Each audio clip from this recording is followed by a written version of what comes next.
नमस्कार, मैं हूं आपके साथ मीनाक्षी रजत और आप देख रहे हैं सबका हिसाब होगा। दशकों तक जिस खाड़ी क्षेत्र को अमेरिका अपना अभेद्य किला समझता था, आज वहां की जमीन उसके पैरों तले खिसकते हुए नजर आ रही है।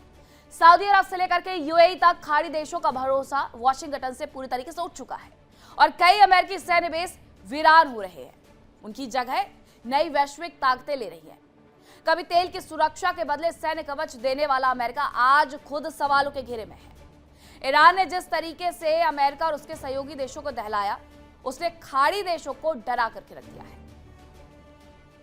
अमेरिका किस तरीके से खाड़ी से साफ हो गया है, इसके पीछे के कारण क्या है, वो चलिए आपको बताते हैं। सबसे पहला जो कारण है, खाड़ी देशों का मानना है कि यूएस का सुरक्षा कवच अब भरोसेमंद नहीं रहा है। उनका मानना है कि यूएस पहले की तरह सुरक्षा नहीं दे पा रहा है। ईरान का खाड़ी देशों पर हुए हमलों में यूएस ने उन्हें उनके हाल पर छोड़ दिया है। दूसरा वजह, केवल इजराइल की सुरक्षा को प्राथमिकता दी गई। यूएस के डिफेंस सिस्टम केवल इजराइल के लिए इस्तेमाल किए गए। सहयोगी देशों के ऊर्जा बुनियादी ढांचे असुरक्षित छोड़ दिए गए। तीसरा बड़ा कारण यह कि चीन रूस का प्रभाव लगातार बढ़ते जा रहा है। चीन रूस अब क्षेत्र में केवल एक व्यापारी की तरह नहीं रह गए हैं, खाड़ी देशों के रक्षा के लिए आगे भी आ रहे हैं और सऊदी अरब ने रक्षा के लिए चीन की तरफ कदम बढ़ा दिया है।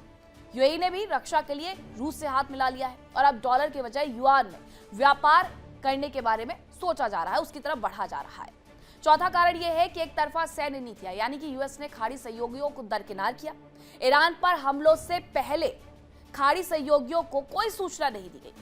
खाड़ी देशों को ईरानी जवाबी हमलों का अकारण सामना करना पड़ा। उन्हें इसके बारे में ना तो बताया गया जिसके लिए वो तैयार होते। पांचवा कारण, स्वतंत्र विदेश नीति की लहर। अब खाड़ी देशों को यूएस के साथ या खिलाफ वाले दबाव बिल्कुल भी स्वीकार नहीं है। रूस और चीन के साथ संतुलित संबंध को वो प्राथमिकता देते हुए नजर आ रहे हैं, इसीलिए ये अमेरिका की तरफ से उखड़े उखड़े भी नजर आ रहे हैं। सऊदी अरब और यूएई को लगने लगा है कि संकट की घड़ी में अमेरिका उनका साथ छोड़ सकता है और यही वजह है कि अब सुरक्षा के लिए वॉशिंगटन की ओर देखने वाली आंखें कहीं और मुड़ गई है और इस खालीपन को भरने के लिए रूस और चीन ने तेजी से कदम बढ़ाए हैं। बीजिंग अब सिर्फ तेल का खरीदार नहीं रहा है, बल्कि बड़ा मध्यस्थ बन चुका है, जिसने ईरान और सऊदी की दुश्मनी खत्म करा करके अमेरिका को ही हैरान कर दिया। वहीं रूसी हथियारों और सामरिक तालमेल ने अरब देशों को एक नया विकल्प दिया है। सुरक्षा की गारंटी अब डॉलर से नहीं बल्कि युआन और रूबल के करीब जाते हुए दिखाई दे रही है। डोनाल्ड ट्रंप खाड़ी में बैकफुट पर आ गए हैं, लेकिन इसके पीछे की वजह क्या है? खाड़ी देशों में दरअसल लगभग यूएस बेस पूरे तरीके से वीरान नजर आ रहे हैं, खाली नजर आ रहे हैं। पांचवें बेड़े के बहरीन लौटने की संभावना अब ना के बराबर रह गई है। यूएई में पैट्रियट स्टॉक 75% तक खत्म हो गया है। बहरीन में यह 87% है। यूएस ने 16 अप्रैल को सीरिया से अपनी सेवाएं वापस ली थी। कतर ने अमेरिकी सैनिकों की वापसी का दावा किया था। यूएई ने डॉलर को पूरी तरीके से त्याग दिया है, इसलिए वो दूसरी करेंसी पर शिफ्ट होने के बारे में अब सोच रहा है, जिसके लिए उसने चीन और रूस का रुख भी कर लिया है। यानी साफ है कि खाड़ी के रेगिस्तान में अब अमेरिकी रसूख की आंधी थम चुकी है। लेकिन सवाल यह है कि क्या यह सुपर पावर के अंत की शुरुआत है या फिर खाड़ी देश अपनी सुरक्षा की नई इबारत खुद लिख रहे हैं? हालांकि ये आने वाला वक्त बताएगा, थोड़ा इंतजार करना होगा। लेकिन फिलहाल ट्रंप के लिए यहां रास्ते नजरबंद आ रहे हैं। आज इसी मुद्दे पर डिबेट के लिए हमारे साथ खास पैनल जुड़ा है, उनसे रूबरू करवाऊंगी, लेकिन उसके पहले एक रिपोर्ट देखिए।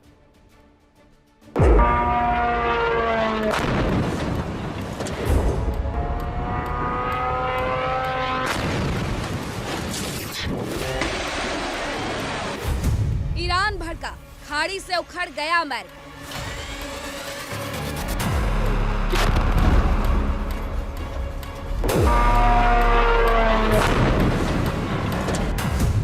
ईरान ने बिछाया जाल, ट्रंप की नहीं चली चाल।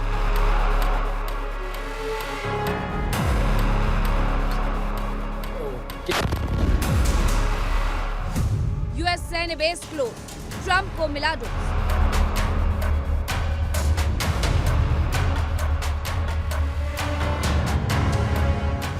खाड़ी देशों को नहीं भरोसा, सन की ट्रंप को कोसा।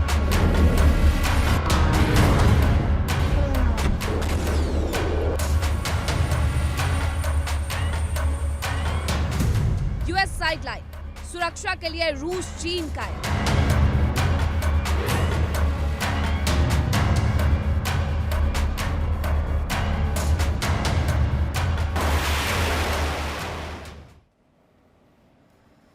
अब सबसे बड़ा सवाल भी यही है कि क्या ईरान के बिछाए जाल के कारण खाड़ी से अमेरिका पूरी तरीके से साफ हो गया है। इसी पर करेंगे चर्चा की शुरुआत। कौन कौन से मेहमान मेरे साथ जुड़े हैं आपका परिचय करवाती हूँ। मेरे साथ जुड़ रहे हैं मेजर जनरल अनुज बाथुर, रक्षा विशेषज्ञ, ब्रिगेडियर शाहिदेंदु, रक्षा विशेषज्ञ, विंग कमांडर आलोक सहाय जी, रक्षा विशेषज्ञ कैप्टन श्याम कुमार जी, रक्षा विशेषज्ञ रवि करकरा, भू राजनीतिक विशेषज्ञ अमेरिका से। सबसे पहले रवि, मैं आप ही से ये सवाल पूछना चाहूंगी कि अमेरिका और इजराइल ने मिलकर के सोचा इजराइल के ऊपर, ईरान के ऊपर हम अटैक करेंगे, ईरान पूरी तरीके से गायब हो जाएगा। लेकिन सच ये है कि उनके बहुत सारे ऐसे बेसिस है अमेरिका की जो कि अब गायब हो चुके हैं।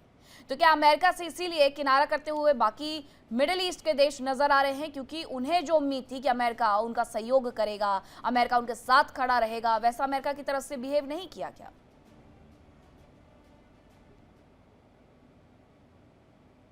रवि, अनम्यूट करिएगा। आवाज आ रही है मेरी? जी हाँ जी, तो मैं आपको यही कह रहा था कि बहुत अच्छी एनालिसिस की है आपने शुरू में, जिसके बारे में मैं ऑल्सो ऐड करूंगा। बहुत इंपॉर्टेंट आपने बोला है कि ये सोचा नहीं था कि ट्रंप ने कि यूएई ये स्टैंड ले लेगा या बाकी जो जीसीसी कंट्रीज हैं वो दोबारा। एक ही सवाल जो उनको बार बार उनके जहन में, जो उनके दिमाग में आ रहा है, वो ये है कि हम लोगों ने जब 1970s में निक्सन ने जब पेट्रो डॉलर के बारे में बात की थी, तो हमको ये बोला गया था कि इसके रिटर्न में हम आपको सुरक्षित रखेंगे। राइट, हम लोग अपने बेसिस बना के आपको कोई अटैक नहीं कर पाएगा। और उस वक्त भी हमेशा जीसीसी कंट्री और ईरान के बीच में हमेशा एक टग ऑफ वॉर जो है वो चलती रही। और अब जो है बहुत क्लियर हो गया पिछले 51 दिनों में या 52 दिनों में, एक चीज बड़ी क्लियर हो गई है कि यूएसए वो अपनी गारंटी कर नहीं पाया। क्योंकि यूएसए चाहे उनका डिफेंस फेल रहा है, चाहे वो इसराइल के साथ लगे हुए हैं, पर आज सबसे बड़ा जो झटका जो अमेरिका को लगेगा, अगर आप ब्रेटन वुड अग्रीमेंट से आज तक का अगर आप देखेंगे 2026, ऑलमोस्ट 100 साल होने वाले हैं। ब्रेटन वुड अग्रीमेंट जब एक डॉलर एक इंटरनेशनल करेंसी के रूप में निकल के आया था, और ऑफकोर्स 70s में पेट्रो डॉलर के साथ लिंक हो गया था। तो उसमें अगर world economy petro dollar, specially जो ओपेक है, अगर पेट्रो डॉलर से डीलिंग करती है, तो उसका बहुत बड़ा झटका जो है वो यूएस मार्केट को लगेगा। और जैसे हम लोगों ने आपके शो में पहले भी डिस्कस किया था कि यूएस इकोनॉमी क्या है, वो $36 ट्रिलियन का डेट है। और ये एक पूरा जो फ्लक्स, एक तरह का फ्लफ सिस्टम जो है, वो जो है वो बहुत बुरी तरह डिसमेंटल होगा। इसके बारे में काफी लोग चर्चा कर रहे हैं, और काफी इन्वेस्टर्स और जितने भी फाइनेंशियल एक्सपर्ट्स हैं, उनका सबसे बड़ा जो एक वरी है वो यही है कि क्या ट्रंप ने एक डोमिनो इफेक्ट शुरू कर दिया है, जिससे जो एक्सेलरेशन ऑफ डी डॉलराइजेशन जो है बढ़ जाएगी। क्योंकि मुझे बहुत ज्यादा लगता है कि सिर्फ यूएई नहीं, बाकी भी जितनी भी कंट्रीज हैं वो भी बोलेंगे कि हम लोग जो है ट्रेड, चाहे वो युआन में करें चाहे रूबल में करें, अब हम जो है प्री 1970s जैसे 1960s में होता था, हम उस तरीके से बायलेटरल अपने सिस्टम में ही जो है करेंगे। उससे क्या होगा, डॉलर जो गोल्ड के साथ लिंक नहीं है, वो डॉलर जो डॉलर गोल्ड के साथ लिंक नहीं है, वो और ज्यादा वीक हो जाएगा। और क्योंकि ग्लोबल इकोनॉमी डॉलर के साथ लिंक है, तो एक बहुत बड़ा ग्लोबल झटका पड़ेगा। और इसके लिए शायद आपको दुनिया शायद तैयार नहीं है। तो एक तरीके से हम बहुत ज्यादा एक complex, convoluted financial and dollar based world economic system में फंसे हुए हैं।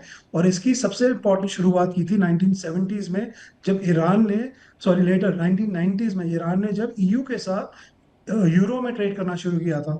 तो ये सब कुछ वहीं से शुरू होता है कि डॉलर को जब भी थ्रेट मिला है, चाहे कोई भी रजीम हो, तो उसमें अमेरिका उसको बर्दाश्त नहीं कर पाता है। तो अल्टीमेटली आप देखेंगे इसका बहुत सबसे ज्यादा खामियाना जो है वो ट्रंप खुद उनको भुगतना पड़ेगा। क्योंकि सेकंड टर्म अब उनको लगता नहीं है कि सेकंड टर्म उनके हाथों में है। इसीलिए जो सारा जो पैनिक जो हो रहा है, जो लोग इधर भाग रहे हैं, कभी नहीं भाग रहे हैं, कभी आ रहे हैं, कभी नहीं आ रहे हैं, ये अब जो है बहुत बुरी सिचुएशन हो गई है। क्योंकि जितने भी उनके आर्मी के एक्सपर्ट्स हैं उनको उनने निकाल दिया है, और बाकी जो आसपास एक्सपर्ट्स हैं वो रियली एक्सपर्ट्स नहीं है। वो मोर, वो कहते हैं ना अंग्रेजी में एक चैप्टर होता था हमारे स्कूल में, होता था एम्परर हैज न्यू क्लोथ्स। और कोई बताना नहीं चाहता कि एम्परर के क्लोथ्स क्या हैं। तो ये वही हालत हो गई है 2026 में कि ट्रम्प जो है वही वही एम्परर है, उनको कोई कॉल आउट नहीं कर रहा, उनके आसपास के जो एडवाइजर्स हैं। तो जी। ये एक समस्या बन चुकी है, और इसका सबसे बड़ा झटका सिर्फ अमेरिका को नहीं पड़ेगा, इसका झटका पूरे दुनिया को पड़ेगा, क्योंकि डॉलर बेस्ड जो वर्ल्ड इकोनॉमिक फ्रेमवर्क है वो जो है उसमें काफी कुछ तहस नहस होगा। और ये जी। चाइना बहुत अच्छी तरह समझ चुका है, और चाइना और भी अब करेगा कि चाहेगा कि मोर एंड मोर कंट्रीज जो है वो युआन को देखे। पर युआन का प्रॉब्लम ये है कि वो भी, और दो China has a huge gold reserve, जी। पर तभी भी कोई ट्रस्ट नहीं कर सकता चाइना को। तो आई थिंक इसमें बाकी जो है, तभी मैंने आपके प्रोग्राम में कल भी बोला था कि ब्रिक्स का जो है, चाहे ब्रिक्स करेंसी है चाहे ब्रिक्स है, उनका बहुत इंपॉर्टेंट रोल बन गया है आज की डेट में 2026 में। बिल्कुल, धन्यवाद। अब देखते हैं कि आगे आखिरकार क्या होगा। लेकिन ब्रिगेडियर, क्या ये कहना गलत होगा कि ईरान ने सुपर पावर को रोक तो दिया है?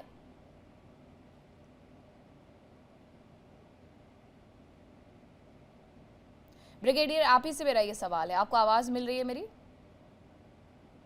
ठीक है सर, अनम्यूट दोहराए करिएगा। करते हैं। जी जी, प्लीज। यस यस, बोलिए। जी। क्या आपने सवाल क्या पूछा, मेरा प्लीज मेरा दोहराइए। सवाल ये था सर कि सुपर पावर को क्या रोकने में ईरान सफल रहा है? देखिए, सफल तो है ही है। अभी तक अगर 50 दिन तक आप युद्ध में बने हुए हैं तो आप बहुत सफल हैं, और जिस तरीके से आपने अमेरिका को बार बार सीज फायर करने के लिए बाध्य किया वो भी एक सक्सेस का पैरामीटर है। लेकिन ये सक्सेस है क्या? पूरे विश्व में त्राही त्राही मचा दिया, आपके 31 स्टेट डिस्ट्रॉय हो गए, तमाम तरीके की जो आपके यहाँ जो रोजमर्रा की चीजें हैं वो उपलब्ध नहीं है। इस युद्ध से आपको भी बहुत कुछ हासिल नहीं हुआ, ये समझना पड़ेगा। अमेरिका को आपने रोका बिकॉज उसके कई सारे वजह हैं। अमेरिका का एक डिस्टेंस, अमेरिका के मिलिट्री बेसिस को टारगेट किया, और अमेरिका ने हमेशा ही कंस्ट्रेंट के साथ इस ऑपरेशन को लड़ा है। तमाम तरीके का डिस्ट्रक्शन जरूर किया, लेकिन आपको एक मौका जरूर दिया है। पीस की बात अगर कोई करता है तो अमेरिका ने आपको मौका दिया है। चाहे वो first round of talk Islamabad हो, सेकेंड राउंड में आपने डेलीगेशन भेजने से मना कर दिया, लेकिन अमेरिका के 2C-17 एयरक्राफ्ट इस्लामाबाद रावलपिंडी में लैंड किए थे। तो ये सारी चीजें आपको देखना पड़ेगा। आप एक IRGC के डिक्टेशन पे कंट्री को नहीं रन कर सकते। आपको वर्सेटाइल डिप्लोमेसी और डायलॉग को उचित स्थान देना पड़ेगा, और जब भी पीस की बात हो उसमें आपको बढ़ के उस अपॉर्चुनिटी को ग्रैब करना पड़ेगा। स्टेट ऑफ हरमुज को आपको 28 फरवरी से पहले ले जाना पड़ेगा। वैसे तमाम चीजें, आप जो जियो पॉलिटिक्स है मिडिल ईस्ट की, उसको आपको समझना पड़ेगा। देखिए, मिडिल ईस्ट ऐसा रीजन है, इतने नेचुरल रिसोर्सेज है, गैस है, ऑयल का भंडार है, लेकिन वर्ल्ड में कोई रिकॉग्नाइज नहीं करता किसी चीज के लिए। क्यों? क्योंकि आप स्वावलंबी नहीं है। हर चीज के लिए या तो आप अमेरिका पे डिपेंडेंट है, या चाइना पे डिपेंड है, या रशिया की तरफ देखते हैं। ना तो आपका डिफेंस आपके स्वावलंबी है, ना किसी चीज का डोमेस्टिक प्रोडक्शन है, ना आपका सॉफ्ट स्किल है। सिर्फ नेचुरल चीजें, गैस और ऑयल आपने सबलेट कर रखा। अमेरिका को ऑयल रिफाइनरी उनकी आती, आपका ऑयल एक्सट्रैक्ट करते, उसके बदले में आपको रेवेन्यू जनरेट होता है। और यहां तक कि आपके यहाँ लोकतंत्र नहीं है, राजशाही है, ह्यूमन राइट्स वायलेशन होता है, महिलाओं के अधिकार नहीं है। तो आप अपनी स्थिति के खुद जिम्मेदार हैं। दुनिया कहां से कहां पहुंच गई, और आप दकियानूसी तरीके से आज भी राजशाही में विश्वास करते हैं। आपके यहाँ जिस तरीके से जो लॉ एंड ऑर्डर सिचुएशन को टैकल करने का तरीका कितना रूडिमेंट्री है, नोमैटिक डेज का है। तो आप अपने इंटरनल सिचुएशन को असेस करें। ये कहना आसान होगा कि अमेरिका ने बड़ी जाति की एक्सप्लॉयटेटिव नेचर है, नेचुरली होगा ही। कैपिटलिस्ट इकोनॉमी है, प्रॉफिट जनरेशन है, तमाम तरीके का मार्केटिंग करेगा, ट्रेड करेगा, तमाम तरीके की चीजें करेंगे, और साथ में अपना यूनिपोलर वर्ल्ड में अस्तित्व बना के रखेगा। वो तो उसका नेशनल इंटरेस्ट है, वो तो करता ही रहेगा। इसी वजह से उसने पूरे विश्व में 80 से ज्यादा देशों में अपने मिलिट्री बेसेस बना रखे हैं। लेकिन कहीं ना कहीं आपको स्वावलंबी होना पड़ेगा। पूरा पूरा मिडिल ईस्ट इससे ग्रसित है। देखिए, अमेरिका ने तो नाटो को भी छोड़ने की धमकी देता है। जब वो नाटो का नहीं हुआ तो आपके मिडिल ईस्ट की वो सुरक्षा कैसे कर सकता है? उसने पहला स्ट्राइक हुआ, अपने सैनिकों को विड्रॉ किया, आपने तमाम तरीके के मिलिट्री बेसेस वाइंड अप किए और बैठ गए होटल में। और जब आप होटल पे स्ट्राइक करते तो आपको अगेंस्ट क्लेम करता है कि आप सिविलियन टारगेट को एंगेज कर रहे हैं। तो अमेरिका ने आपको सिक्योरिटी नहीं दी, आपके रिसोर्सेज को एक्सप्लॉइट किया, और आपको ऐसी स्थिति में ला दिया कि अब आपके पास कोई ऑप्शन नहीं। ये ईरान आज टारगेट है, कल ईरान सरेंडर कर देगा, फिर सऊदी अरेबिया आएगा, फिर जॉर्डन आएगा, फिर इजिप्ट आएगा। हर जगह ये क्राइसिस होने जा रही, क्योंकि इजराइल जो है वो रुकने वाला नहीं है। इसराइल आज सदर्न लेबनान में है, कल वो जॉर्डन पे भी अटैक करेगा, कल वो इजिप्ट में भी जाएगा, वो सुएज कैनाल पे भी कैप्चर करेगा। तमाम लेकिन वो ऐसे हर तरफ डायनेमिक्स आगे हैं तो जिसको बढ़ ही आपको रहे समझ। हैं, हॉर्मुज के साथ साथ मलक्का की तरफ भी आगे बढ़ रहे हैं। आगे आने वाले वक्त में ठीक है, अभी हूतियों की वजह से थोड़ा सा अलमांडेब की तरह जरूर नहीं जा रहे हैं, लेकिन वहां पर भी वो आगे बढ़ने की कोशिशें जरूर करेंगे। मेजर जनरल अनुज माथुर, क्या इस पूरे युद्ध की वजह से खाड़ी में अमेरिका की पकड़ कमजोर हो रही है? क्योंकि हमने देखा यूएई हो, वो लगातार रशिया चाइना के साथ संपर्क में आ रहा है, उनसे फोन पर लंबी वार्ताएं उनकी हो रही हैं, तो क्या अमेरिका पर भरोसा इन खाड़ी देशों का भी कुछ कम हो गया है इस युद्ध की वजह से? हाँ हाँ, जय हिंद मीनाक्षी। देखिए, ये बिल्कुल बिल्कुल सही सही आकलन है। मेरा ये मानना है कि अमेरिका की पकड़ कम हो रही है, लेकिन फिर भी एक चीज मैं आपको बताना चाहूंगा कि अमेरिका को अभी भी कम आंकना मुझे मुझे लगता है वो एक गलत आकलन हो सकता है। देखिए, अमेरिका आज भी दुनिया की सबसे बड़ी आर्थिक और सबसे बड़ी सामरिक शक्ति है, इसमें कोई शक नहीं होना चाहिए किसी को। और उसका जो प्रभाव है वहां मिडिल ईस्ट में, वो प्रभाव अगर वो हट गया तो जैसा कि वो कह रहे थे, जो अमेरिका से हमारे मित्र जुड़े हुए हैं, ये एक अमेरिका के लिए एक इकोनॉमिक कैटास्ट्रॉफी होगी और अमेरिका किसी भी कीमत पर अपना जो डी डॉलराइजेशन को इस लेवल तक जाने नहीं देगा कि उसको उसको एक बहुत जबरदस्त झटका लग जाए। आप देखेंगे कि जो 36 ट्रिलियन डॉलर का डेट है, उसके वजह से उसकी इकोनॉमी जो है वो अगर ये जो पेट्रो डॉलर की का प्रभाव खत्म हुआ या कम हुआ, तो आप देखिएगा कि अमेरिका की किस प्रकार से इकोनॉमी वहां पर जाकर के ध्वस्त हो जाती है। एक चीज और मैं आपको साथ साथ बताना चाहता हूं कि देखिए, ये जो मैसेज है, ये मैसेज केवल मिडिल ईस्ट के लिए नहीं है, ये मैसेज और देशों के लिए भी है। South Korea, Japan, Taiwan, Philippines, ऐसे देशों के लिए भी। वो भी ये सोच रहे होंगे कि वो प्रश्न अपने आप से पूछ रहे होंगे कि जब अमेरिका अपने खाड़ी के मित्रों को एक मिडिल पावर या मिडिल से भी कम पावर ईरान से बचा नहीं पाया, तो ये अमेरिका हमको चीन से कैसे बचाएगा, जो कि एक बहुत सुपर पावर है। तो ये मेरा मानना है कि इसका मैसेज पूरी दुनिया में कहीं ना कहीं गलत गया है। और अगर अमेरिका ने अपना प्रभुत्व यहां पर से कम या खत्म हो जाने दिया, तो बहुत ज्यादा उसको परेशानी होगी। मैं ये क्यों कह रहा हूं? देखिए मीनाक्षी, मैं इसलिए कह रहा हूं कि अमेरिका कोई भी ऐसा प्रयास छोड़ेगा नहीं जो कि उसका प्रभुत्व प्रभाव यहां पर बनाए रखे। और उसमें से एक सबसे बड़ा जो प्रयास अमेरिका करने की कोशिश करेगा वो ये है कि पोस्ट कॉन्फ्लिक्ट सिनेरियो में वो ईरान के रिकंस्ट्रक्शन की जिम्मेवारी कहीं ना कहीं, अगर वो बातचीत किस तरह से बढ़ती है, तो अपने ऊपर लेकर के ईरान में भी अपना प्रभुत्व और प्रभाव जमाने की कोशिश करेगा। दूसरी बात मैं और आपको बताऊं कि जो वेस्ट एशिया की कंट्रीज हैं, मैं पर्सनली कई लोगों के साथ टच में हूं। वेस्ट एशिया की जो कंट्रीज हैं, उन्होंने कई दफा ये बात कही है कि हमें इजराइल से जितना डर नहीं है, उससे ज्यादा डर हमें ईरान से है। तो ईरान से उनका जो जो जो नेचुरल एनिमिटी है ईरान से, वो बहुत ज्यादा प्रोनाउंस्ड है। उसकी वजह से अमेरिका इसका लाभ उठा सकता है। और अब आप देखिएगा, चाइना भी ये इस बात पे बेट कर रहा है कि पोस्ट कॉन्फ्लिक्ट सिनेरियो में रिकंस्ट्रक्शन ईरान में उसमें वो मदद करे और वहां से अपनी प्रेजेंस को बढ़ा करके अमेरिका को जो अमेरिका का अमेरिका बार बार ऐसा करता क्यों है? गाजा में भी इजराइल के साथ लगातार खड़ा रहा, वहां भी उन्होंने कहा कि हम रिकंस्ट्रक्शन में मदद करेंगे। अब वो सेम चीज ईरान के लिए भी कह रहा है, जहां उसने ही हमला करके सब कुछ तबाह कर दिया, तो अब उसे रिकंस्ट्रक्शन की फिक्र क्यों है? देखिए मीनाक्षी, इसीलिए कर रहा है कि उसके वो रिकंस्ट्रक्शन जब करेगा तो उसके ऊपर निर्भरता बढ़ेगी उस देश की, और वही वो चाहता है कि वो मिडिल ईस्ट या वेस्ट एशिया से किसी भी प्रकार से अपना प्रभुत्व काम ना होने दे। ये मेरा मानना है। बिल्कुल बिल्कुल सही बात है ये। कैप्टन श्याम कुमार, मेरा सवाल आपसे ये है कि हॉर्मुज को क्या इन्होंने अब एक हथियार की तरह इस्तेमाल करना शुरू कर दिया है? क्योंकि इन्हें पता है कि ईरान झुकने वाला तो नहीं है, बम बरसा करके हर तरीके से उसे बर्बाद करके देख लिया, वो नहीं झुका, लेकिन हॉर्मुज से व्यापार को तबाह करके ही क्या उसे रोका जा सकता है? धन्यवाद मीनाक्षी। जय हिंद, शनो वरुणा। देखिए, 3 स्टेटमेंट्स मैं कहूंगा। अमेरिका ईरान को घेरने आया था और उसने पासा फेंक के हॉर्मुज में खींच लिया। सॉफ्टनिंग द बीच, या एक तरह से कहें एनिलेट करना, वो इसका पहला रिक्वायरमेंट था। इजराइल ने हमास के हिसाब से और हिजबुल्लाह के हिसाब से ईरान पे पिछले साल अटैक किया और अब फिर से अटैक किया उसने। और गल्फ कंट्री की बात करें तो जीसीसी को पूरी तरह से पहलू में लेने के बाद ऐसा किया गया। ये इसलिए मैं कह रहा हूं कि 2022 में इन्होंने कंपोजिट टास्क ग्रुप 153 बनाया, जिसमें सारे गल्फ कंट्रीज शामिल हैं, 47 देश शामिल हैं, और इन लोगों ने सबने मिलके कई एक्सरसाइजेस की हैं, जिसमें इजिप्ट भी है, जॉर्डन भी है, रेड सी और बाब मंडेब का एरिया पूरा आता है, अरबियन सी तक ये पेट्रोलिंग करते हैं।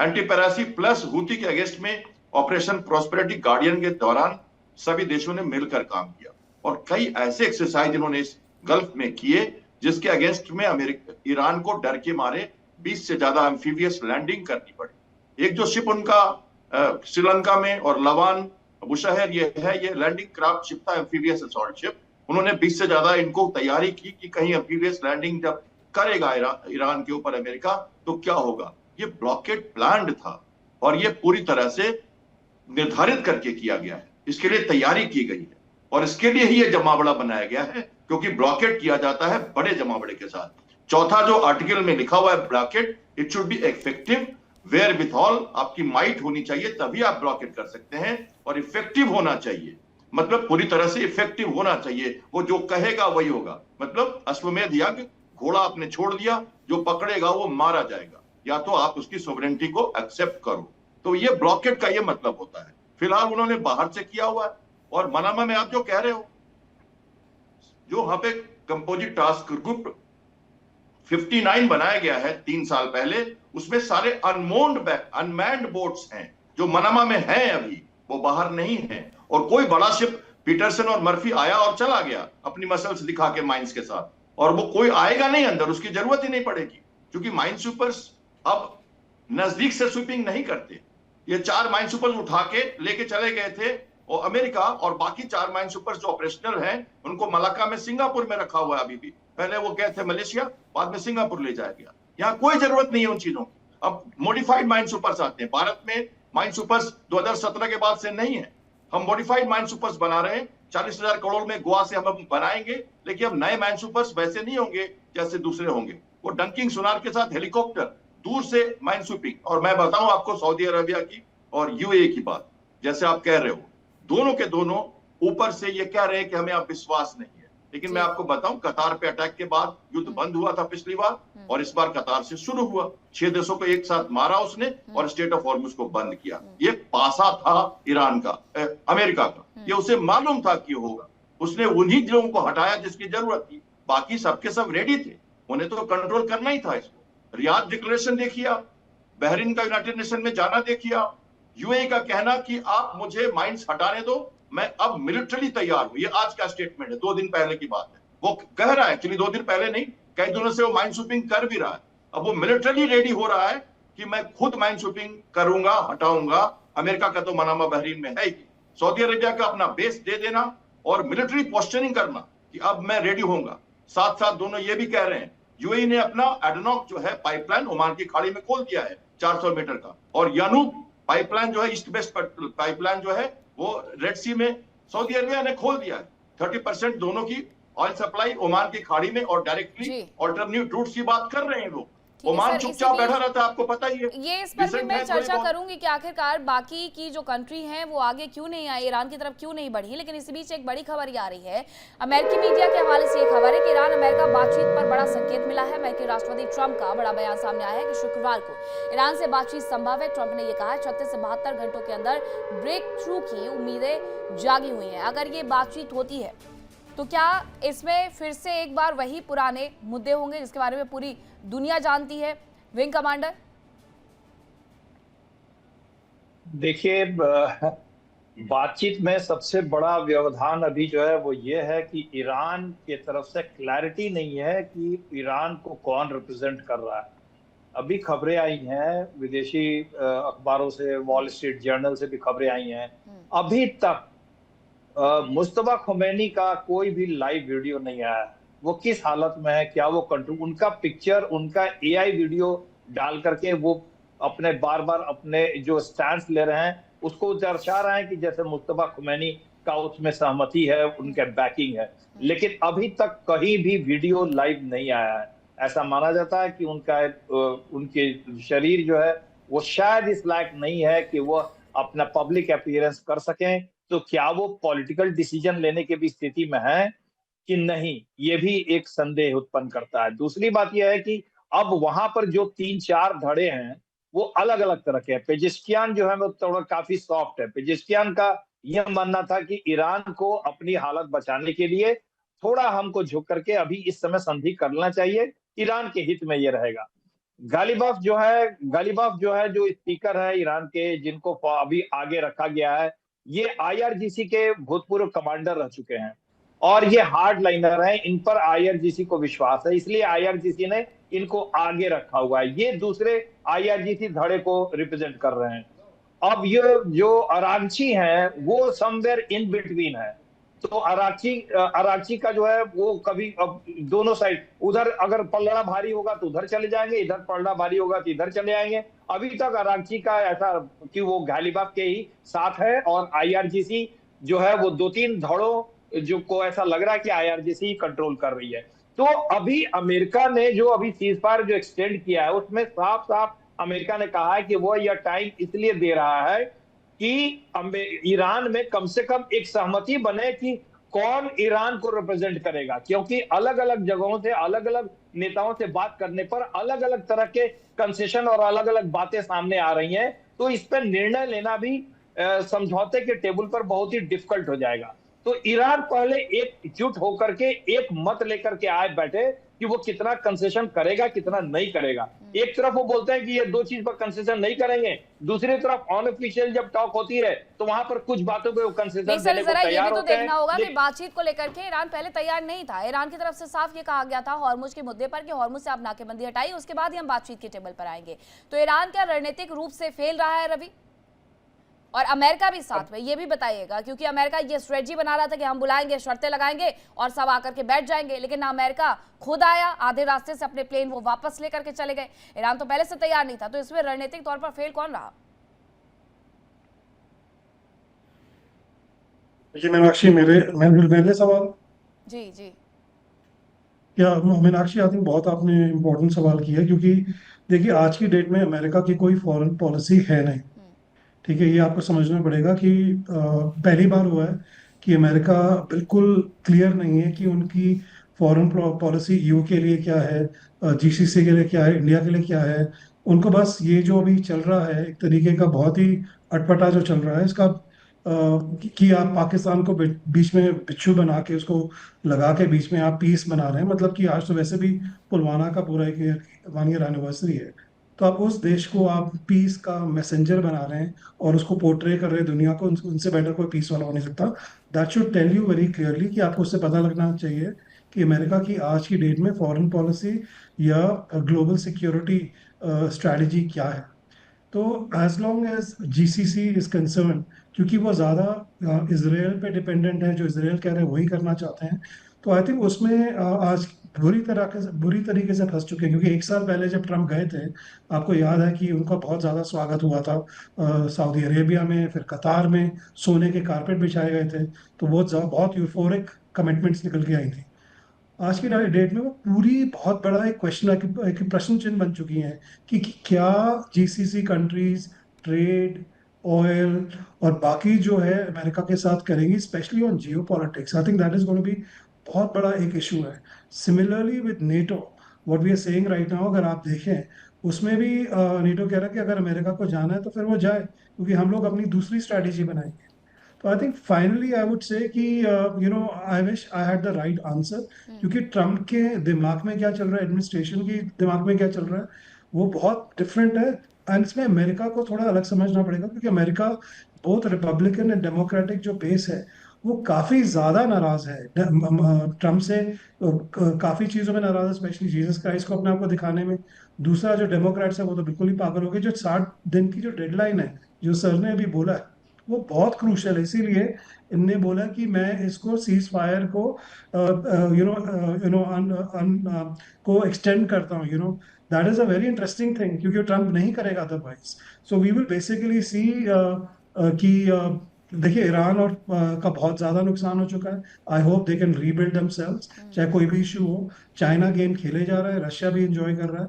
तो आई थिंक अल्टीमेटली बाकी जो जीसीसी कंट्रीज है वो इसमें बहुत बुरी तरह फंस गई है, और उनको दोबारा सोचना पड़ेगा कि उनको जो यूएसए बेस्ड डिपेंडेंसी है उसको उनको खत्म करना पड़ेगा। नहीं, तो लेकिन वी विल मुझे सी लगता नहीं है कि न्यू रवि वो अलाइनमेंट। खत्म कर पाएंगे, क्योंकि वो उस चक्रव्यूह में फंसे हुए हैं जहां से निकल पाना इम्पॉसिबल है।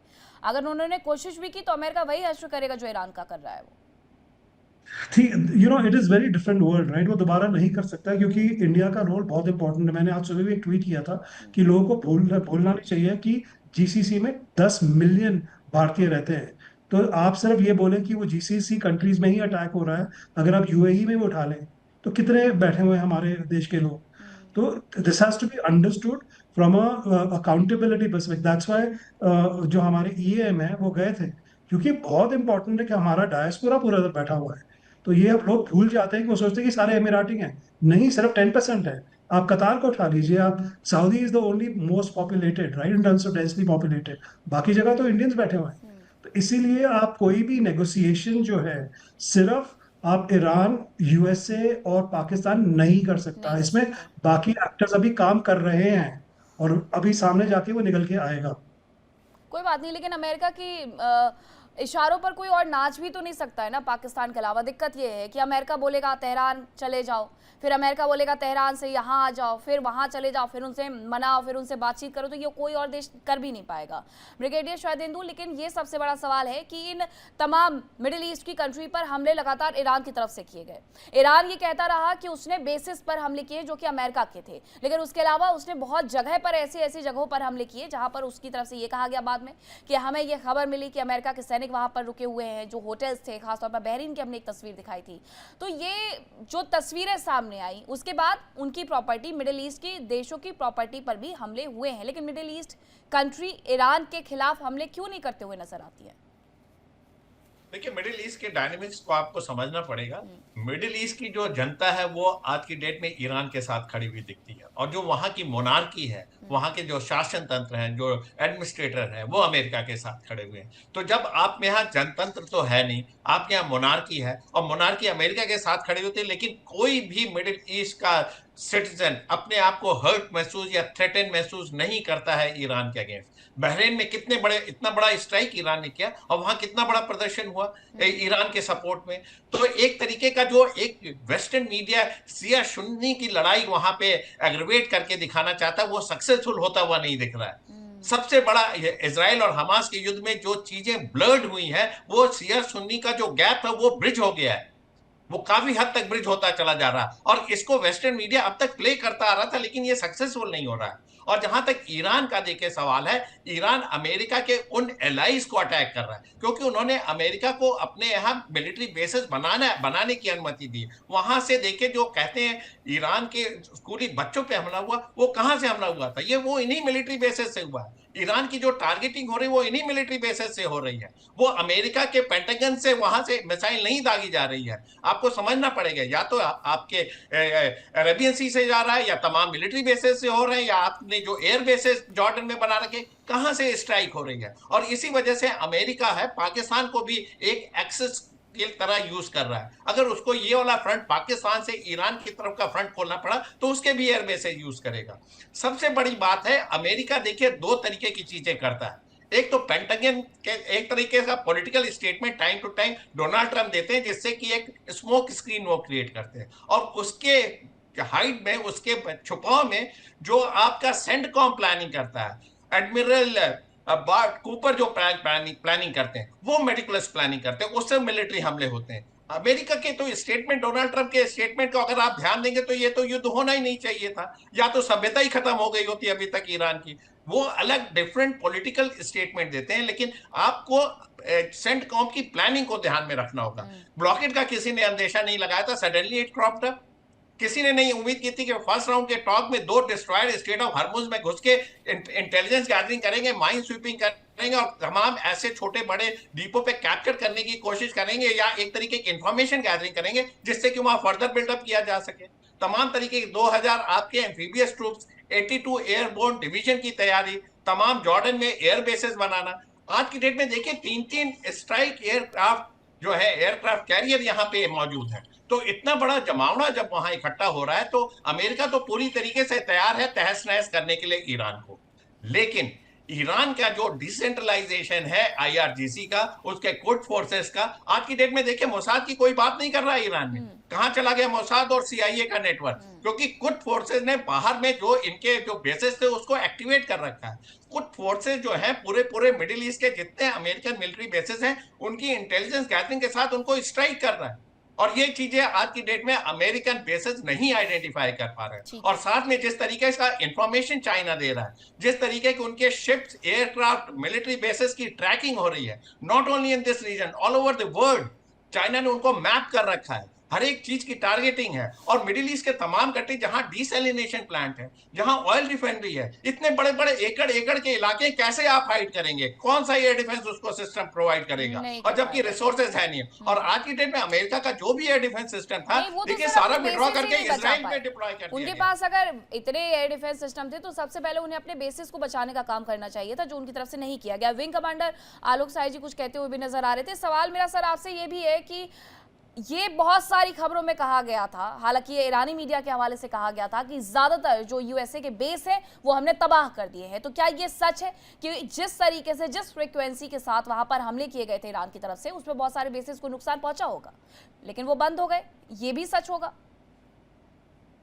मीनाक्षी जी देखिए, इसमें कोई शक नहीं है कि एयर डिफेंस जो है वो अमेरिका का नाकाम रहा है। इनके थाट्स के जो रडार सिस्टम है उसको भी दो ध्वस्त कर दिया ईरान ने। मिसाइल्स टेक्नोलॉजी से और ड्रोन के माध्यम से जिस तरह से ईरान ने आक्रमण किया है, जिस तरह से अंडरग्राउंड सिटीज में अपने उसने एसेट्स को बचा के रखा है, रिटेलिएटरी पावर को बचा के रखा है, उसका अमेरिका के पास अभी भी कोई जोड़ नहीं है। इसीलिए मीनाक्षी मैं ये कहना चाह रहा हूं कि अमेरिका ने अभी बहुत ही स्मार्ट मूव किया है। वो देख रहा है कि सीधे रूप से ग्राउंड फोर्सेस लेकर के अगर वो जाएगा तो उसको बहुत भारी नुकसान झेलना पड़ेगा। तो उसके लिए बहुत ही विन विन सिचुएशन है कि वो बाहर से हॉर्मुज को ब्लॉक करे। ईरान का जो पूरा इसको फाइनेंशियली स्क्वीज करने की कोशिश कर रहा है वो, क्योंकि ऐसे समय में जब ईरान का इतना भारी नुकसान हुआ है, ऐसे में अगर उसको और आर्थिक नुकसान होगा, उसका व्यापार बंद हो जाएगा, उसके जहाज रुकने लगेंगे, तब ईरान धीरे धीरे बहुत बुरी स्थिति में आएगा। और अमेरिकन जो इस समय पॉलिसी मेकर्स हैं वो ये देख रहे हैं कि उनके लिए ये सबसे बड़ा हथियार है। इसलिए आप देखिएगा कि ईरान ने भी ये बोला है कि ये जो ब्लॉकेज किया है अमेरिका ने, उसको मैं बमबारी के जैसा मान रहा हूं। ये बमबारी है हमारे ऊपर में और हमें रिटेलिएशन करने का अब हक है। ये आईआरजीसी का ऑफिशियल स्टेटमेंट आया। तो ये जो, और अमेरिका चुपचाप, अभी मुझे नहीं लगता कि अमेरिका, हालांकि वो टाइम बाई कर रहा है, पाकिस्तान, पूरे पाकिस्तान को अपने टूल के रूप में उसने इस्तेमाल किया है। इस टाइम बाई करने के लिए लिंगर किया है, इस टाइम बाई में उसने अपनी तैयारियां की हैं। लेकिन अब अमेरिका को लग रहा है कि मैं अंदर घुस के क्यों युद्ध में शामिल हूं, मेरे लिए तो सबसे अच्छा यह है कि मैं ईरान को फाइनेंशियली स्क्वीज कर दूं। तो यही अमेरिका अभी कर रहा है। जी हाँ, ठीक है सर। मेजर जनरल, अभी खाड़ी देशों का जो डबल गेम शुरू हो गया है कि वो रशिया और चाइना के साथ भी खड़े रहेंगे। अमेरिका तो उन्हें पहले से ही सुरक्षा देने का वादा कर चुका है, अमेरिका के बहुत सारे बेसेस भी वहां पर है, लेकिन ये क्या दूसरा ऑप्शन भी तलाशने के लिए निकल गए हैं कि अगर अमेरिका नहीं तो कौन? मीनाक्षी देखिए, इससे पहले कि आपके प्रश्न का उत्तर दूं, मैं एक छोटा सा कमेंट पिछले डिस्कशन के ऊपर करना चाहता हूं। देखिए, जो मेरे को ऐसा लग रहा है यहाँ बातचीत से कि अमेरिका तो पूरी तरह से परास्त हो गया है, अमेरिका सब कुछ खत्म हो गया है अमेरिका का। देखिए, अमेरिका आज भी मेरी आकलन से दुनिया की सबसे बड़ी आर्थिक और सामरिक शक्ति है। आप जब हम लोग कंपैरिजन जब किया करते हैं तो कंपैरिजन जो पोस्ट अटैक स्ट्राइक डैमेज होता है, असेसमेंट उसका किया जाता है। आप देखेंगे कि अमेरिका के कितने शिप डूब गए, ये कोई गिन के मेरे को बता दे। अमेरिका के कितने हवाई जहाज आपने गिरा लिए।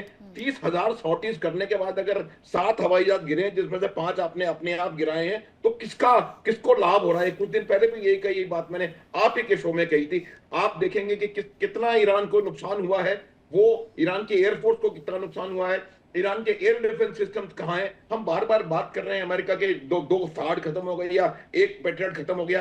आप कंपैरिजन करिए। जब आपको मिलिट्री एनालिसिस करने की जरूरत है तो आपको यह देखना है कि आपको किसको कितना नुकसान हुआ। मैं तो बता रहा हूं आपको, सिर्फ एक वजह है, वो वजह यह है कि if Iran wins by not losing and America loses by not winning, ये है फैक्ट। और इस वजह से हमको नजर आ रहा है कि अमेरिका की बहुत बुरी तरह हार हुई है। मैं इस बात को पूरी तरह से नहीं मानता हूं। नुकसान जब युद्ध हो रहा है, 45 दिन तक लड़ाई हो रही है, तो 45 दिन में भी अगर आपके 7 हवाई जहाज नहीं गिरेंगे फिर तो कोई लड़ाई है ही नहीं। तो अगर 45 दिन में आपके 7 जहाज गिरे हैं और दूसरे की पूरी एयरफोर्स खत्म हो गई, तो आपको समझने की आवश्यकता है कि कौन जीत रहा है, कौन हार रहा है। पहली बात। दूसरी बात जो है, जो बिल्कुल क्लियर है कि आज की परिस्थिति में ईरान की कमजोरी है उसकी अर्थव्यवस्था। आप देखेंगे उसकी करेंसी कलेप्स हो चुकी है। $1 13.5-14 लाख रियाल में $1 आ रहा है। आप वहां पर क्या हालत है, दशकों का आर्थिक कुप्रबंधन। मीनाक्षी, लोगों को वो उसकी वजह से ईरान की परिस्थिति बहुत दयनीय है। वो देश जो कि इतना संसाधन संपन्न है, वो आज दुनिया की सबसे बड़ी आर्थिक शक्तियों में से एक होना चाहिए था। उनकी गलत पॉलिसीज और वो जो 13 ऑक्टोपस के हाथ इन्होंने पाल रखे हैं, और जिनको के हुती, हमास, हिजबुल्लाह या जो भी है वो कहते हैं, वो सारा पैसा जो विकास में लगना चाहिए था वो वहां गया है। इतना जबरदस्त आर्थिक कुप्रबंधन किया गया है ईरान में कि वहां के लोग, ये जो प्रदर्शन हुए थे जनवरी में मीनाक्षी, ये प्रदर्शन इन्फ्लेशन, गरीबी, इन चीजों के खिलाफ हुए थे। इतने कीमतें और ज्यादा बढ़ गया है वहां पर। अब जब इस प्रकार का प्रयास वहां किया जा रहा है, एक सेकेंड और, कि जो अब अमेरिकी ने उन्होंने दिया है और उनको कोई लड़ाई करने की आवश्यकता नहीं है। आपने $500 मिलियन का डेली नुकसान हो रहा है ईरान को। इसमें कोई संदेह किसी को नहीं होना चाहिए। मैं ये नहीं कह रहा हूं क्योंकि उसने, ट्रंप ने कहा ये प्रमाणित किया जा सकता है स्टैटिस्टिक्स के द्वारा। जो 150 से 160 शिप्स निकल रहे थे इस स्ट्रेट ऑफ हॉर्मुज से 27 फरवरी तक, औसतन 5 से 6 निकल रहे हैं आज। अगर आप ये भी मान लें कि 6 के 6 ईरान के हैं, तो भी आप देखिए कितना उनको जबरदस्त नुकसान हो रहा है। तो आज अमेरिका उनको आर्थिक रूप से और दबा रहा है, और जिस प्रकार की IRGC की गिरफ्त में ईरान आज है, उससे कोई वहां से कोई इस प्रकार की एक्टिविटी होती हुई मुझे आने वाले समय में नजर नहीं आ रही है, जिससे कि वो अपने को इकोनॉमिकली रिकवर कर सकें। और ये दबाव पड़ेगा और कहीं ना कहीं उनके अंदर से आवाज आएगी। सहारा था, एक हॉर्मुज स्ट्रेट ही उनका सहारा था, जिसे अमेरिका ने पूरे तरीके से दबोचा हुआ है। कैप्टन श्याम कुमार, लेकिन हॉर्मुज स्ट्रेट से सिर्फ ईरान को क्या नुकसान हो रहा है, बाकी की मिडिल कंट्रीज को भी, उन्हें भी मिडिल ईस्ट की कंट्रीज को नुकसान पहुंच रहा होगा? जी बिल्कुल। पहले मैं आपको कहना चाहूंगा, पिछले 4 सालों से जर्नल ऑफ इंडियन ओशन पे, ये फॉरेन अफेयर्स की जर्नल है भारत की, बहुत पुरानी जर्नल है, 40 साल पुरानी, और इसमें मैं स्पिल ओवर इफेक्ट्स के ऊपर, बॉब ब्लैंडेव के ऊपर लगातार लिख रहा हूं। इसमें सारे दूसरे देशों के लोग लिखते हैं, और मेरी जो आर्टिकल मैंने अपने 7 मार्च से लिखनी शुरू की और बोलना शुरू किया टीवी पे, उसमें मैंने विस्तार से ब्लॉकेट की चर्चा की। कई लोगों को बड़ा आश्चर्य होता था, आपको भी हुआ, कई बार आपके चैनल पे भी लोगों ने मुझे अजीब तरह से सुना। मैंने ये सब बताया, बहुत डिटेल में बताया है। मुझे कुछ 20 कारण लिखे हैं मैंने अपने ट्विटर पे करीब 25 दिन पहले, शायद मार्च के दूसरे वीक में। मैंने इस वार को बहुत दूसरी तरह से देखा है। जब मैंने पहली बार 7 मार्च को ये कहा था कि सबसे बड़ा अटैक यूएई पे हो रहा है, सबसे ज्यादा मिसाइल्स यूएई पे गिरी, उसके बाद कुवैत पे, उसके बाद बहरीन, कतार, इजराइल 5वें नंबर पर है, तो भी बड़ा आश्चर्य होता था लोगों। ईरान का मेन दुश्मन फिलहाल सऊदी अरबिया और यूएई है, क्योंकि ईरान को बरचस्प खलीफा का जो अधिकार है उसको तोड़ने के लिए अमेरिका आया है। और ये अमेरिका के प्रेसिडेंट जो है, वो अमेरिका की दूसरे प्रेसिडेंट की लाइन टो कर रहे हैं, वो इनकी नीतियों से आगे बढ़ रहे हैं। जनरल लॉर्ड ऑस्टिन, जो पिछले डिफेंस सेक्रेटरी थे बाइडेन के साथ, वो एक सेंटकॉम के जनरल रह चुके हैं, और इन दोनों ने मिलकर अफगानिस्तान से विड्रॉल किया और उसके बाद मिलिट्री डॉक्ट्रिन चेंज की, और उन्होंने कहा कि global terror, war on terror जमीन पे जो होती है उसमें हम कभी उलझेंगे नहीं, और अब हम जब भी अटैक करेंगे या कहीं भी अपने मागा या अमेरिका की लाइन टो करेंगे, तो हम सिर्फ मिशन मोड पर आएंगे, काम करेंगे और हट जाएंगे। जिसको एक तरह से मैं अगर सीधा सीधा कहूं, हालांकि वो लीगल टर्म है, तो उसको कहते हैं चेंज। तो एक तरह से जो चेंज होती है, यूनाइटेड नेशन एनक्लॉज का भी टर्म है वो, तो आप होस्टाइल चेंज करते हो, लोगों को दुश्मन के इलाके में घुसते हो। ओबामा बिन लादेन को वैसे ही उठाया, वेनेजुएला से वैसे ही उठाया, क्योंकि उनका इंटरेस्ट है, उनकी सुरक्षा को खतरा है, तो आप चेंज करके आप दूसरे कंट्री में घुस, पाकिस्तान में वही बात होती है। तो इसको वो ऐसे कहते हैं कि हम इस सुरक्षा की दृष्टि से आएंगे, कंट्रोल करेंगे। अब आपको मैं बताता हूं यूएई की बात। तो यूएई अब टैसिटली अमेरिका को पूरी तरह से सपोर्ट करता है। सऊदी अरेबिया ने अपने बेस दिए उसको, और सारे एयरक्राफ्ट को उन्होंने सऊदी अरेबिया में सेफली रखा, क्योंकि वो मिसाइल रेंज से बाहर आ जाता है। इकोनॉमिक सिक्योरिटी की बात करें तो युआन में रशिया और चाइना की तरफ वो जाता है कि हमारी इकोनॉमिक सिक्योरिटी में एक पैरेलल स्रोत रहे। साथ साथ अमेरिका के साथ संबंधों के साथ वो अपने दूसरे लाइंस भी खोल रहे हैं और पैरेलल अपनी ग्रोथ देख रहे हैं। पर इसका ये मतलब कतई नहीं है कि अमेरिका के साथ वो नहीं है, क्योंकि इसकी बहुत सारी कहानियां हैं। सेंट्रल कमांड में यूरो कमांड से निकाल के इजराइल को 2023 में लाया गया था, और जितनी भी 4 साल में मीटिंग हुई है उसमें इजराइल ने सारी मीटिंग अटेंड की है जीसीसी के साथ, और ये कंबाइंड एफर्ट है। इसके पीछे बहुत सारी चीजें हैं। अगर एडमिरल ब्रैड कूपर को 2017 के बाद से पहले वो नेवल ऑफिसर हैं, और 1983 के बाद आर्मी के सारे ऑफिसर्स के एक ऑफिसर थे जिन्होंने रिजाइन किया था, उसके बाद एडमिरल को लाया गया। जॉर्ज को हटाया गया जनरल को, कि वो लाइन ड्रॉ नहीं कर रहे थे। मैं फिर से बता दूं, बाइडेन की इंटेंशन थी इंटेंट, पॉस्चरिंग, लेकिन अटैक नहीं। ओबामा ट्रंप ने कह दिया है डेंट, सीधा अटैक। तो इतना ही डिफरेंस है और कुछ है नहीं, इसलिए बड़ा ब्लॉकेट आया है। 3 एयरक्राफ्ट कैरियर, मैं एयरक्राफ्ट कैरियर का पायलट हूं, मैं स्पेशल ऑपरेशंस का पायलट हूं। ये जो एवेक्यूएशंस देख रहे हो, सर्च एंड रेस्क्यू देख रहे हो, ये जो आप होस्टाइल चीजें देख रहे हो, इनको हम करते हैं। ज्वाइंट वारफेयर करते हैं, एम्फीबियस लैंडिंग करते हैं। जब तीनों थिएटर कमांड की तरह बात करते हैं, एयरक्राफ्ट कैरियर जब मूव करता है, तो मैंने लेफ्टिनेंट टाइम से 40 साल इन चीजों को देखा है, समझा है। और मेरी टॉपिक थी डाइजेटेशन में, मेरी मास्टर्स में टॉपिक ही थी स्टाफ कॉलेज में, is economic sanction a satisfactory solution against contests. ये अभी भी मैं रखता हूं अपने पास। तो ये बातें हमें समझनी है कि स्लो वॉर है, पहले एनिलेट किया गया है अच्छी तरह से तैयारी के साथ और मिलिट्री डॉक्ट्रिन के साथ। ये कुछ ऐसा नहीं है कि किसी एक दिन किसी ने डिसाइड किया। ये पेंटागन व्हाइट हाउस आज नहीं कर रहा, ये पहले से कर रहा है। और अमेरिका 40 साल से जो देख रहा था ईरान के साथ, हम कैसे भूल सकते हैं 655 का डूबना, एयरक्राफ्ट जो मारा था तेहरान के यूएसएस वेनेसेंस ने। हम कैसे भूल सकते हैं यूएसएस रॉबर्ट को, जो माइन से टकराया था यहाँ पे जब कुवैत के टैंकर को ले जा रहा था। ये सब हम कैसे भूल सकते हैं? ये पहली बार थोड़ी हो रहा है, कई बार हो चुका है वहां। तो जो लोग इसको पूरी तरह फॉलो करेंगे, वार को अच्छी तरह से देखेंगे, वो ये नहीं देखेंगे कि कितनी मिसाइल क्या गिरी, कौन मरा, किधर मरा। जीसीसी के लोग फिर भी चुपचाप साथ खड़े हैं। और एक बात और स्टेटमेंट दूं मैं, जब तक ईरान से लेकर functional control state of Hormuz का यूएई और सऊदी अरेबिया को गिफ्ट नहीं किया जाएगा, तब तक ये सब नहीं रुकेगा। चाहे कांग्रेस का अप्रूवल दे न दे, पासा पलटेगा, वो पीछे हटेगा और कहेगा मैं वॉर नहीं लड़ रहा हूं।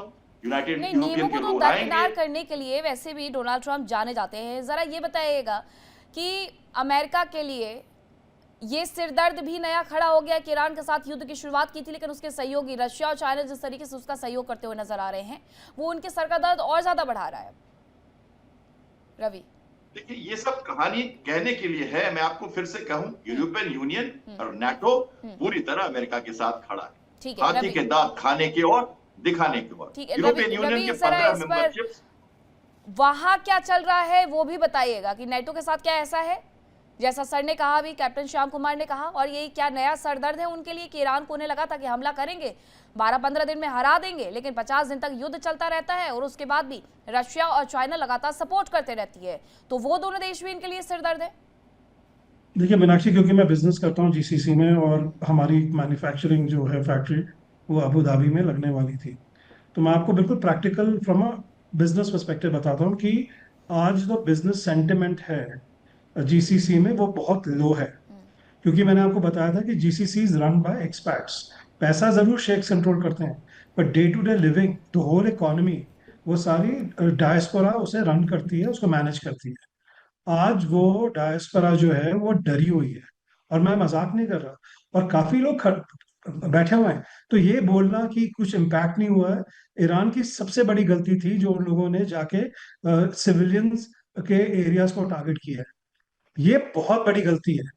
और ये जो है ये कि वहाँ के सारे लोग उनको सपोर्ट कर रहे हैं, ये बिल्कुल गलत इंफॉर्मेशन है। Yes, these Shia Sunni lines are blurred, I agree with that, but जो नॉर्मल बिजनेसमैन है जिसका काम चल रहा था, या जो आज सुबह मैं किसी से बात कर रहा हूँ, उसको उसकी जॉब से ने उसको निकाल दिया बेचारे को, तो ये जब डे टू डे आपको जब देखेंगे ना, सिर्फ 52 डेज में ये हो रहा है, ये बहुत बड़ा एक इम्पैक्ट है और ये जीसीसी कभी भूलेगा नहीं। और इसका जो सबसे बड़ा, जो आपने बहुत सही बात बोली है कि जो डेफिनेटली यूएस ने बहुत बड़ा एक मतलब कि उस जगह जाके काम किया, चाहे वो ओबामा हो चाहे कोई बाइडन, ये यूएस की हमेशा एक स्ट्रैटेजी रही है, चाहे उसका दूसरा तरीके से उसको एग्जीक्यूट करते हैं। पर जब ईरान ने, जो आपने कल बहुत इंपॉर्टेंट बात बोली थी आपके प्रोग्राम में, कि ये जो रिजीम जो अब आई है ईरान में, ये ज्यादा रैडिकल है, ज्यादा एक्सट्रीम है। क्योंकि कभी ऐसा नहीं हुआ कि आप जाके जो रेजिडेंशियल एरियाज हैं, डिसेंट्रलाइजेशन, मैं तो एयर वाटर जनरेशन टेक्नोलॉजी में काम करता हूँ, वहां पे आप अटैक कर रहे हैं। तो I think this is definitely a very very big issue, जो प्रैक्टिकल मैं तरीके से बताऊं कि मेरी हर रोज कम से कम 10 से 15 कॉल्स होती हैं, चाहे वो ओमान से होती हैं, चाहे वो कतार से होती हैं, चाहे सऊदी से होती हैं। और हमको काम भी करना है, पर कोई काम कर नहीं पा रहा, कि लोग छोड़ के जा रहे हैं। और ये होपफुली आज के बाद शायद वो दोबारा जो है, इनको सारी जो इकोनॉमीज है, दुबई का जो पूरा स्टेटस था, the safest safe haven, MR group, Shobha group, वो कहाँ से बोलेंगे हम सेफ हेवन है? तो ये एक बहुत बड़ा एक इशू बन चुका है, जो आई होप कि उसका जो रिवाइवल होगा वो उसमें थोड़ा टाइम लगेगा। And second your question about, I think Iran, जो सर ने बहुत इंपॉर्टेंट बात बोली है कि ईरान की इकोनॉमी बिल्कुल आज वॉर से पहले भी तहस नहस है, अब तो बहुत बुरी हालत होगी, और ईरान कोशिश करेगा किसी ना किसी तरीके से रिबेल तो होगा। क्योंकि लोग परेशान हो चुके हैं, चाहे वॉर से हो चुके हैं, चाहे इनकी रिजीम से हो चुके हैं। अब इकोनॉमिक, जब आपको रोटी में आपको फर्क पड़ता है ना, then you will come out. And इसलिए मैं आपको कह रहा हूँ, जो आप आगे वाले महीनों में देखोगे, आप सिर्फ जीसीसी में नहीं, एक दुनिया में एक बहुत बड़ी फूड क्राइसिस देखेंगे, जो शायद 1-2 साल लगेंगे उसको रिवाइव करने में। So I don't know, I think probably I missed your point, but I just wanted to say that कि on a practical day to day basis, because मैं जी हर रोज इतनी मेरी कॉल्स होती है, इससे भी पहले मेरी यूएई की कॉल थी, इतना ज्यादा वहां पे लोअर सेंटिमेंट हो गया, जो मैंने कभी नहीं देखा। मुझे 25-30 साल हो गए, राइट, जीसी से मैं काम, कभी नहीं मैंने ऐसा सेंटिमेंट देखा कि लोग जो हैं, चाहे वो बिजनेसमैन है चाहे normal people, people are giving a brave front, and brave, उनको दाद देनी चाहिए उनके रेजिलियंस के लिए। और नो डाउट कि वो लोग बिल्कुल रेजिलियंट होकर वापस आएंगे। मैं 9/11 में भी था न्यूयॉर्क में, हम लोग वापस 9/11 के बाद वापस एक पूरा हमारा मैनहट्टन का पूरा रियल एस्टेट वापस बाउंस किया था। तो ये होगा, पर आज की डेट में it is not a very great picture. So people are, जो नॉर्मल लोग हैं, वो ईरान के लोगों से खफा नहीं है, पर जो ईरान ने किया है उससे बहुत ज्यादा, दोनों ईरान से परेशान है और यूएस से, दोनों से परेशान है आज की डेट में। बिल्कुल ठीक है रवि, लेकिन इस बीच एक और खबर आ रही है कि ईरानी विदेश मंत्रालय के प्रवक्ता की तरफ से बड़ा बयान दिया गया है। उनकी तरफ से कहा गया है कि नई बातचीत को लेकर के कोई फैसला नहीं लिया गया है। हॉर्मुज में ईरानी जहाजों पर हमला गलत है, ये डिप्लोमेसी का व्यवहार नहीं है। यूएस ईरान की नई बातचीत पर सस्पेंस अभी भी लगातार बरकरार बना हुआ है, क्योंकि ईरानी विदेश मंत्रालय की तरफ से ये बड़ा बयान जारी कर दिया गया है, जिनकी तरफ से कहा गया कि नई बातचीत को लेकर के कोई फैसला नहीं हुआ है। ब्रिगेडियर शाहदेंदु, सबसे पहला सवाल मेरा आपसे यही होगा कि ये लगातार कहा गया जेडी वेंस की तरफ से कि दोनों देशों के बीच में अविश्वास बहुत ज्यादा था, इसलिए इस्लामाबाद टॉक में बात नहीं बन पाई है। अमेरिका ये कह रहा है कि 48 घंटे से 72 घंटे के भीतर भीतर बातचीत कर लेंगे। ईरान मान गया है, ईरान सीधे सीधे इनकार कर रहा है। तो ये अविश्वास तो खत्म ही नहीं हो रहा है। ईरान के साथ अगर बातचीत करके उन्हें भरोसे में लेकर के एक टेबल पर आने का प्रयास किया जाएगा, तब तो ये बातचीत बनेगी, वरना एक बयान अमेरिका का होगा, दूसरा बयान तुरंत ईरानी विदेश मंत्रालय की तरफ से आ जाता है। देखिए, ये जो सेकेंड राउंड की बात होने की चर्चा हो रही है, मेरा मानना है कि आपको लिए उसके लिए एक एनवायरनमेंट क्रिएट करना पड़ेगा। आपके पहले बार में ही स्टैंड ऑफ हो गया था और उसमें इतनी जल्दी एक हफ्ते के बीच में ऐसा कुछ भी नहीं हुआ जिससे कि आप सेकेंड राउंड के टॉक के लिए जाएं। आपने ब्लॉकेड नहीं खोला, आपने स्टेट ऑफ हार्मुज नहीं खोला, आपने उनके सब पर सैंक्शन या उनके जो एसेट फ्रीज किए तो उसको टाइम बाउंड तरीके से रिलीज नहीं किया, किसी तरीके से रिपेरेशन की जो प्रोसेस है उसको नहीं ऑन किया। और साथ में ईरान जो है लगातार धमकी पे धमकी दे रहा है कि अगर स्टेट ऑफ हार्मुज नहीं खोलेंगे और तमाम तरीके के जीसीसी कंट्री जो अमेरिका के एलाइज हो उसको वो टारगेट करेगा।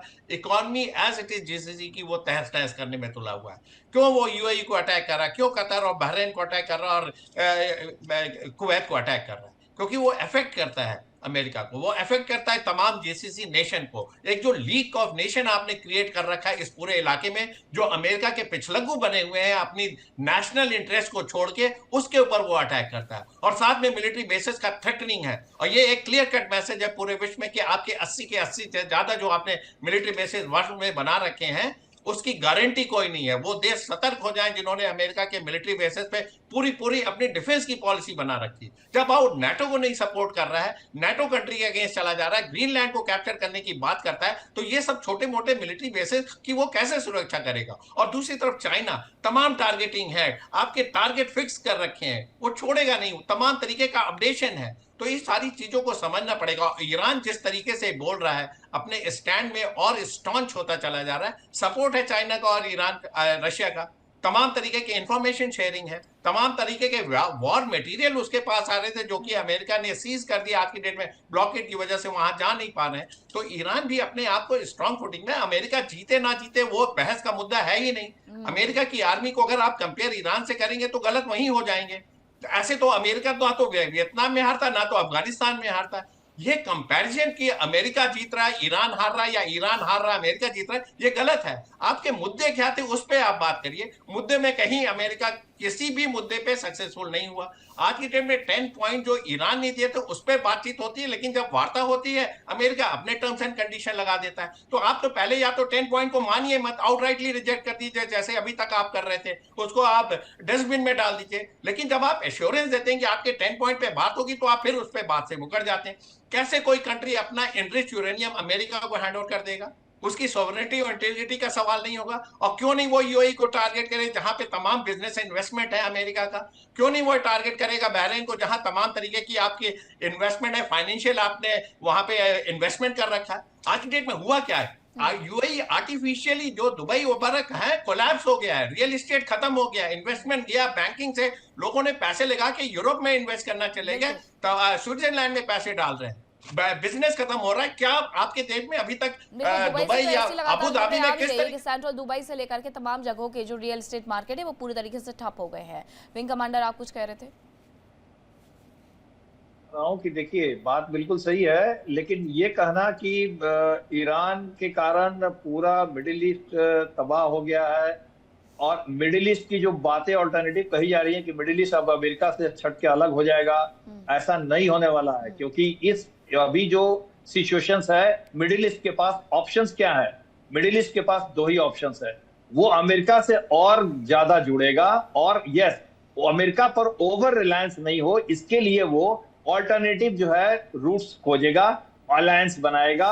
अपने एयर डिफेंस और अपनी मिलिट्री माइट को जीसीसी कंट्रीज ने अभी से मीटिंग करना, बातचीत शुरू कर दी है कि कैसे हम अपना एयर डिफेंस सिस्टम मजबूत करें। और India middle east Europe economic corridor जो है IMEC, और जो डायरेक्ट रूट्स हैं रेड सी के तरफ, कैसे वो नए फ्यूचर में डेवलप करें ताकि स्ट्रेट ऑफ हॉर्मुज से उसका डिपेंडेंसी खत्म हो। इन सब चीजों पर जीसीसी झुकेगा, क्योंकि जीसीसी के पास अभी ऑप्शंस नहीं है। वो अमेरिका क्या बिल्कुल विपक्षी पक्ष है, या वो रूस और चीन के पास नहीं जाने वाला है। उसके पास ऑल्टरनेटिव क्या है? वो या तो अमेरिका के पास रहे या नाटो के साथ रहे, या दोनों को मिलाकर के काम चलाए। तो अभी देखिए विश्व में जो स्थिति हो रही है, मेरे ख्याल से कुछ दिनों बाद अगर ये स्ट्रेट ऑफ हॉर्मुज बंद रहा तो विश्व तो तबाह होगा ही, लेकिन ईरान भी बचेगा नहीं। और सर अभी और तबाही आने वाली है, क्योंकि IRGC ने एक इतनी बड़ी चेतावनी दे दी है जिसके बारे में अभी तक सिर्फ और सिर्फ कयास लगाए जा रहे थे। यूएस से तनाव के बीच में IRGC ने चेतावनी दी है कि वो इंटरनेट केबल्स को अब निशाना बनाने की तैयारी कर रहा है, क्लाउड इंफ्रास्ट्रक्चर पर बड़े हमले की धमकी दे रहा है, फारस की खाड़ी में भीषण हमले की चेतावनी दी जा रही है। हर कोई जानता है कि गल्फ कंट्रीज से होकर के, फारस की खाड़ी से होकर के बहुत सारे डेटा केबल्स गुजरते हैं, और आप सीधे सीधे क्लाउड इंफ्रास्ट्रक्चर पर बड़े हमले की धमकी देकर के डिजिटल इंफ्रास्ट्रक्चर को वो तबाह करने के बारे में चेतावनी देते हुए कैप्टन श्याम कुमार नजर आ रहा है। यानी दुनिया जो घर बैठ करके मोबाइल फोन के माध्यम से काम करने की कोशिशों में लगी रहती है, वर्क फ्रॉम होम करने की कोशिश में लगी रहती है, उसे भी वो तबाह कर देगा कि अगर हमारे यहाँ पर आर्थिक व्यवस्था चौपट हो रही है तो हम पूरी दुनिया की करेंगे। देखिए अविश्वास की खाई फिर से गहराई, तो ये जो ट्रस्ट है इन दोनों में खत्म है। और मैं बताऊं, ईरान लगातार गर्त में फंसता चला जा रहा है। अगर IRGC ये करता है तो फिर से मुसीबत मोल ले रहा है। मैं आपको बताऊं, अमेरिका ने पासा फेंका था और स्ट्रेट ऑफ हॉर्मुज को एक्चुअली बंद करवाया उसने। बार बार लोग कहते हैं इतना अच्छा चल रहा था हॉर्मुज, अरे उसके पीछे क्या क्या हो रहा था हमें समझना चाहिए। पहले 4-5 सालों से या 40 सालों से क्या क्या हुआ है उसे हम कैसे भूल सकते हैं? कई चीजें थी, इसके कारण ये अमेरिका सोच के आया, इसीलिए तो 9 महीने लड़ाई बंद की ना उसने। हमें समझना चाहिए ना। अगस्त में 2025 में एडमिरल ब्रैड कूपर को लाया गया वहां पे, इसको समझना चाहिए कि क्यों हुआ। और इसके पहले की कहानी मैं आपको एक बताता हूं, चाइना की बात। अगर वो एक सिक्योरिटी लेने की कोशिश कर रहे हैं जीसीसी कंट्रीज की, तो मैं आपको बताता हूं, ऑपरेशन जब प्रॉस्पेरिटी गार्डियन चल रहा था बाब अल मंडेब में हुती के अगेंस्ट में, सारे शिप्स आए हुए थे। ऑपरेशन एस्पाइड्स चल रहा था, ऑपरेशन अटलांटा चल रहा था, पूरी यूरोपियन यूनियन नेवल फोर्स वहां लगी हुई थी। तब चेंज ऑफ कमांड हो रहा था चाइना का, 3 शिप्स बहरीन में फुटबॉल खेल रहे थे और उसी एरिया में थे। आज तक फ्रीडम ऑफ नेविगेशन के लिए कभी भी चाइना ने किसी भी सी लेन्स में अपने शिप्स नहीं भेजे हैं, और जिबूती में बेस रहते हुए भी वो किसी के साथ उसने काम नहीं किया है। और वो पिगी बैक करता है अमेरिका जैसे देशों का, जहां पर फ्रीडम ऑफ नेविगेशन की बात आती है और सारे विश्व एक साथ होते हैं। मैं आपको आगे की वॉर बता देता हूं। आपका प्रश्न है, मैं आपको बता दूं, आईआरजीसी ऐसा करेगा तो फिर से फंसेगा। दूसरी बात, होगा क्या 40-60 दिनों के अंदर? आप कह रहे हो कांग्रेस की सपोर्ट लेनी है उनको। ब्लॉकेड एक लीगल टर्म है, स्लो वॉर का एक तरीका है।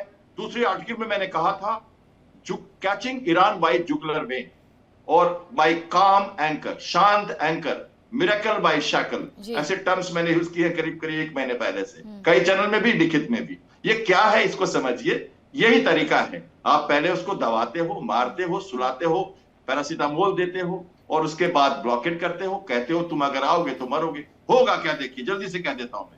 अब ये हट जाएगा, कहेगा मैंने अपने शिप्स हटाए हैं, ब्लॉकेट थोड़ा ढीला किया है, तुम स्ट्रेट ऑफ हॉर्मुज को खोलो, टॉर्टेक्स बंद करो। एक बात आपने अभी कही, दूसरे पर प्रेशर बनाने का जो प्रयास है दरअसल वो किया जा रहा है। सर बहुत माफी के साथ आपको रोक रही हूँ, वक्त इतने की इजाजत देता है।